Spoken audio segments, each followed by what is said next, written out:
এই দাদা, একটা কুল দে না রে, খাই। সামনেই সরস্বতী পুজো, আর তুই এখন কুল খাবি?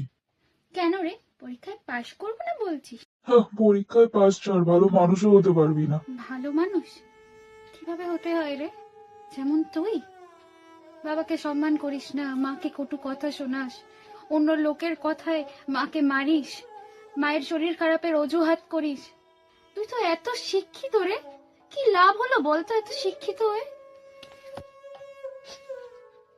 তুমিই বলো মা, ভালো মানুষ হতে গেলে কি সত্যি পড়াশোনা জানতে হয়? চিন্তা করিস না মা, যার কর্ম যেমন সে তেমনই ফল করবে। পুঁথিগত বিদ্যায় সবসময় এক নয় রে মা, মানুষের কর্মই তার জবাব দেয় তার গুণাবলীর। কর্মণ্যেবাধিকারস্তে মা ফলেষু কদাচন।